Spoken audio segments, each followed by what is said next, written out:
Ela começou seus passos na música tocando piano, mas na faculdade conheceu o cravo. Hoje, Rosana Lancelotti é uma das maiores cravistas do Brasil.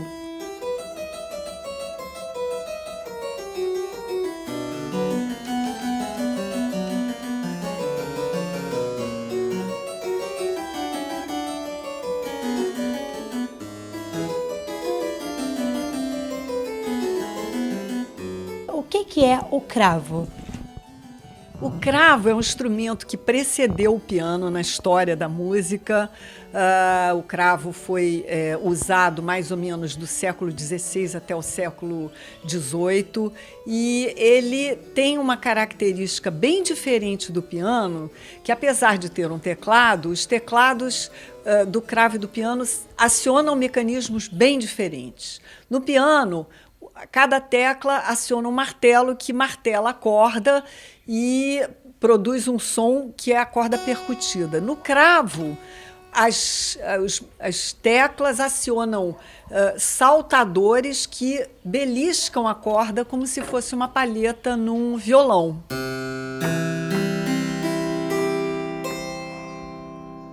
Eu costumo dizer que o cravo pode ser considerado um violão com teclado, porque a forma de obter o som, que é através de cordas pinçadas, é como os violonistas fazem, só que no caso deles, eles fazem isso com as unhas da sua própria mão. Os arpistas também dedilham as cordas, então muita gente acha que às vezes o som do cravo lembra uma harpa ou lembra um violão, por causa dessa forma como o som é produzido. Sim.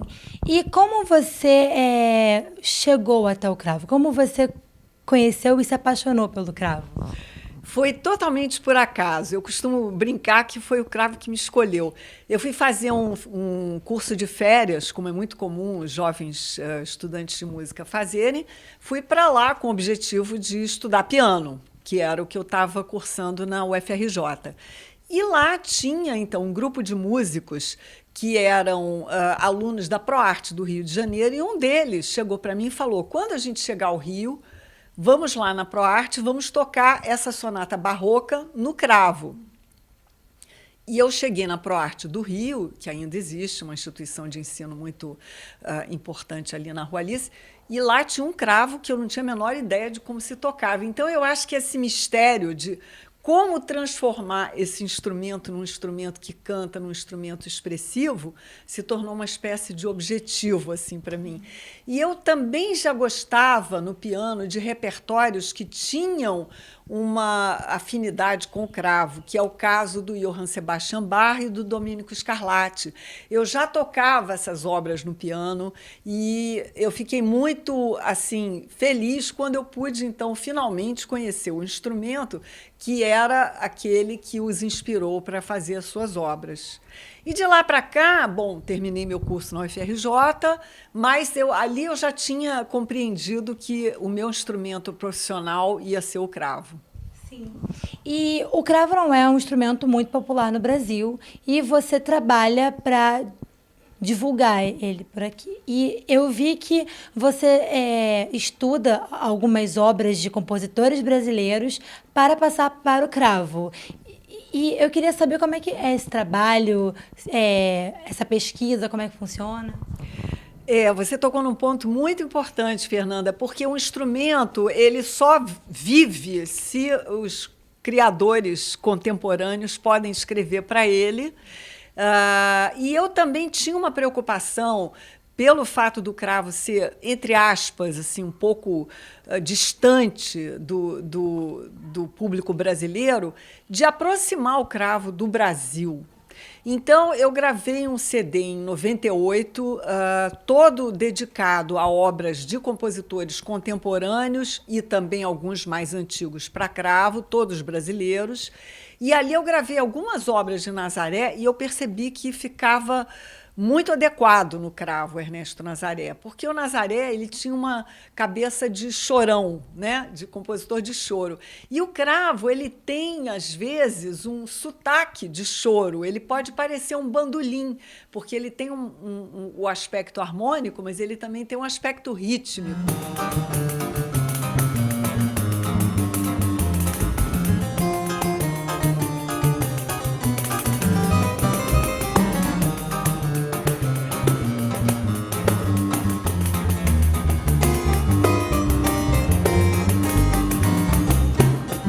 eu gravei um segundo CD, esse só voltado para a música de Ernesto Nazaré, ao mesmo tempo em que a gente fez o resgate de todas as obras de Nazaré que estão disponíveis hoje pelo portal Música Brasilis, que foi o início do meu projeto Música Brasilis.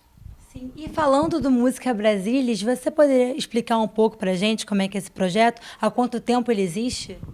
Essa é uma das minhas principais assim, ocupações hoje.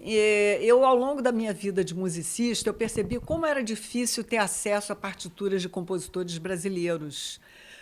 E, em 2009, eu decidi juntar as minhas competências informática e musical e criar um portal de disponibilidade de repertórios brasileiros de todos os tempos e gêneros, porque essa falta de partituras atinge principalmente a música clássica, mas muitas vezes também a música popular. De lá para cá, 2009 até hoje, já são 6 anos, a gente tem tido assim, a alegria de ser continuamente patrocinado pelo BNDES. A gente já está na 6ª edição do Circuito Música Brasilis, que é o braço de circulação dos repertórios por todo o Brasil. E a gente já tem mais de 1.500 partituras de aproximadamente 200 compositores. E o portal está se tornando, assim, para minha alegria, uma referência nesse aspecto da disponibilidade de música brasileira. A gente recebe muitas consultas de fora, apesar do portal ainda estar não traduzido para outras línguas, mas a gente acabou de ser contemplado também com uma iniciativa da United Nations, das Nações Unidas, que vai permitir com que a gente traduza o portal para as outras línguas. E a gente sabe, no mundo inteiro tem uma grande curiosidade, as pessoas conhecem Tom Jobim e Villa-Lobos, mas até porque conhecem e gostam, eles querem ter acesso aos outros repertórios.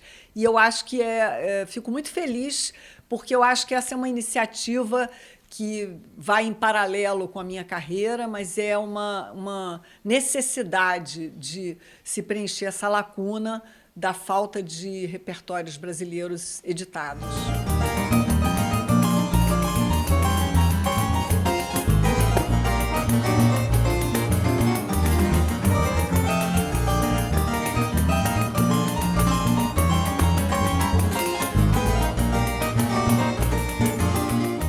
E você tem algum projeto para fazer músicas autorais no cravo ou ampliar esse repertório do cravo na música brasileira?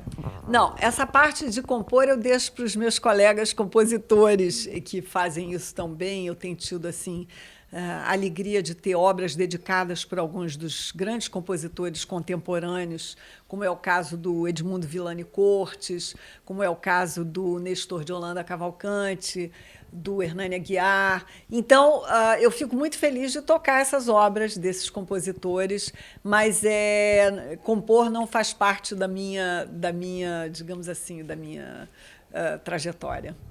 Tudo bem. E, além de musicista, a senhora se formou na PUC e também fez pós em informática. Sim. E como essa carreira paralela te auxiliou na música?